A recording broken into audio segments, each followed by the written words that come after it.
Hi, I'm Will Gozum and you're watching PBA Draft Room. Napapansin po namin na 88% ng aming viewers ay di pa nakasubscribe. Kaya't kung nagustuhan niyo naman po yung video, bilang tulong lang sa aming channel, ay hinihiling lang po namin na pakipindot ang like, subscribe button at notification bell. Maraming salamat mga ka-Draft Room! Welcome back po mga ka-Draft Room. Nagsisimula na ang 49th season ng PBA. At ito na din ang right time para gumawa tayo ng kauna-unang 2025 PBA mock draft. Sinama na po namin dito ang mga 1 year lang remaining contract overseas at mga graduating current collegiate players. Syempre dahil kakasimula pa lang ng season, ang susundin po muna natin ay ang order din sa last draft. Ito na nga po at sisimulan na natin. So first overall pick, Converge selects Kamaka Hepa. Kakukuha lang ng fiber Rexer sa franchise player caliber big man na si Balti. At nasa kanila din ang best young center ngayon sa PBA na si Justin Arana. Pero mahirap palagpasin dito ang 6'10" center na may NBA Summer League experience. At may skills din ng isang modern big man dahil sa kanyang athleticism at outside shooting. Imagine na lang kung pwedeng maging best big man rotation sa buong PBA na Arana, Baltazar at Hepa. Sa second overall pick, Blackwater selects Kentin Meliora Brown. Decent naman ang big man ng bossing, ngunit si Hopia lang ang nakikita kong tall natural center sa kanilang roster. Kaya't saktong mag-take advantage sila sa big man rich class na ito at kunin ng 6'11" center. Magkakaroon sila ng mas formidable center rotation na pwede nang lumaban at makapasok sa playoffs. Imagine na lang kung gaano ka-deadly ang magiging inside and out feel ang tandem ng Bertil at Hepa. Sa third overall pick, Terra Firma selects Terdy Ravena. Napakalaking kawalan talaga para sa Jeep ang pagkakatrade kay Stephen Holt at pagpunta ni Habi GDL sa Korea. Talagang malaking butas ang naiwan nila sa wing rotation ni Coach Cardell. Kahit kung available pa dito ang franchise caliber wing na si Terdy ay talagang kaya niya mapuna ng scoring na iniwan ni Habi. Maliban pa dyan ay kaya niya din gawin ang all-around facilitating na ginawa before ni Stephen Holt. Sa fourth pick ng first round, Phoenix selects Renz Abando. Nag-upgrade ng frontcourt this draft ang Fuel Master sa pagkakakuha nila kay Balungay. Matagal na din walang go-to guy ang Phoenix simula umalis si Matthew Wright. Kaya kung sakaling available pa dito, ang may superstar potential na si Renz sa pick na to ay no-brainer na ito para kay Coach Jamite. Imagine na lang kung gaano ka-exciting at ka-athletic ang magiging young wing tandem ng Rivero at Abando. Sa fifth pick, Northport selects si Jay Lane. Simula nang umalis ang towering 7-foot center na si Slaughter ay nag-rely ang batang Pierre sa mga athletic undersized young big man. Kaya pag nakatapat sila ng tall bigs gaya nila Junmar at Japet ay talagang nag-struggle sila. Kaya saktong kunin nila dito ang 6'10" center na si CJ. Bukod sa lalaki na uli ang kanilang frontcourt ay mas tatatag na uli ang kanilang interior defense. Sa 6th pick ng first round, NLEX selects Will Gozum. Unti-unti ay nagiging formidable na ang backcourt at wing rotation ng Road Warriors, lalo na sa pagkakakuha nila this draft sa young athletic forward na si Jonel Policarpio. Kaya't pwedeng ang big man rotation naman ang kanilang i-focus this draft at kunin ng former NCAA MVP na si Gozum. Bukod sa madadagdagan sila ng inside operator, ay may outside shooting din ito gaya ng kanilang mga current big man.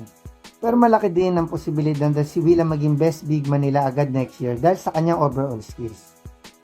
Yung 7th pick ay originally sa token text pero nandahil sa trade ay sa Rain or Shine na ngayon. At ang pick nila dito ay si Justin Butang. Gamit ang mga first round pick this draft ay na-upgrade nila ang kanilang power forward at point guard position. Kaya pwedeng mas i-upgrade pa nila ang kanilang wing rotation. Sakto talaga kung si Butang ang makukuha nila dito dahil bukod sa kanyang scoring skills ay maaasahan din nila sa pagtitimon itong si Justin na kadalasang role ni Norwood na mas nagpo-focus na ngayon bilang assistant coach ng Elasto Painters. Sa 8th pick ng first round, Rain or Shine selects Gio Chu. Unti-unti ay naglalakihan na din ang mga big man ng Elasto Painters. Pero upang mas makapag-compete sa mga powerhouse team, ay pwedeng dagdagan pa nila ang kanilang size sa pamamagitan ng 6'9" center na si Gio. Bukod sa lalong lalaki ang kanilang center rotation, ay may outside shooting din ito na talagang sakto sa sistema ni Coach Yeng. Sa 9th pick, Magnolia selects DJ Fenner. Nakapag-upgrade ng big man this offseason ng Chicken Templados. Nakakuha na din sila ng point guard of the future this draft na si Lastimosa. Kaya't pwedeng gamitin naman nila ang pick na to sa athletic field ang wing na si DJ. Halos lahat din ng small forward players ngayon ng Magnolia ay undersized. Kaya't sakto makuha din nila dito si Fenner na 6'6". Sa 10th pick ng first round, Ginebra selects Kobe Paras. Biglaan na desisyon ng Gene Kings na i-rebuild ang kanilang roster. Kaya't upang mas maging athletic at bumilis ang kanilang frontcourt, ay saktong kunin ni Coach Tim dito ang talented wing na si Kobe. Imagine na lang kung gaano katangkad at athletic ang pwedeng maging wing rotation ng Jimmy Malonzo, Jeremiah Gray at Kobe Paras. Sa 11th pick, Meralco selects James Spencer. Kakukuha lang is drop ng bolts ng isang scoring wing na si CJ Cancino. Ngunit mahirap palagpasin ang efficient outside shooting ng Phil Ossie na si James Spencer na mas lumalaki ang international experience dahil sa paglalaro sa Japan D-League. Mas mabata at dadami ang wing scoring option ni Coach Trillo pag nakuha niya si Spencer next draft. Sa 12th pick ng first round, San Miguel selects LJ Gonzalez. Halos lahat ng point guards ngayon ng Bearmans ay aging na. Medyo nagde-decline na din ang laro ni Terence Romeo. At saktong gamitin ni Coach George Gallen ang pick na to sa former King Tamaraw playmaker. At baka siya na din ang pwede maging point guard of the future ng SMB. This first pick ng second round ay original sa Converge pero ngayon ay sa Raynor Shine na. At ang pick nila dito ay si Chris Poole. Maliban sa mga big man ay pinapalaki na din ni Coach Yeng ang kanyang mga wing players gaya ng pagpapalaro kay Santillan sa 3-spot at kay Clarito sa 2-spot nitong preseason. Kaya't pwedeng gamitin nila ang pick na to sa 6'5" wing na si Poole na talagang galing din sa magandang sistema ni Coach Tab. Sa second pick, Blackwater selects Joel Kagulangan. Patuloy na nagpapabata ng roster si Coach Carriazo. Kahit kung available pa dito ang former UAAP champion ay no-brainer na ito para sa bossing. Imagine na lang kung gaano ka-deadly ang magiging young clutch point guard tandem ng Ilagan at Kagulangan. Sa third pick ng second round, Terra Firma select Tsutomu Takeshi. Kung tutusin ay kakukuha lang ng Gypsy Center superstar na si Stan Hardinger. At meron din silang tall shot blocking bigs na sila Carino. Pero upang mas dumami pa ang tall center options nila ay pwedeng kunin nila dito ang stretch big na mas nahahasa na ngayon sa Japan B-League na si Takeshi. Sa fourth pick, Phoenix selects Ace Sandagon. Karamihan sa mga big man na kinukuha ngayon ni Coach Jamay na mga power forwards ay mga athletic at defensive minded at sakto ang style of play ni Ace para sa Fuel Masters ngayon. This pick ay original sa Northport pero ngayon ay sa San Miguel na at ang pick nila dito ay si Vince Magbuhos. Kung tutusin ay loaded pa din ang frontcourt ng Bearmans. Pero kung talaga ite-trade na nila si Vic Manuel, ay saktong kunin nila si Magbuhos na mas mapapabata ng kanilang power forward rotation. Sa 6th pick ng second round, NLEX select Shanky Tevis.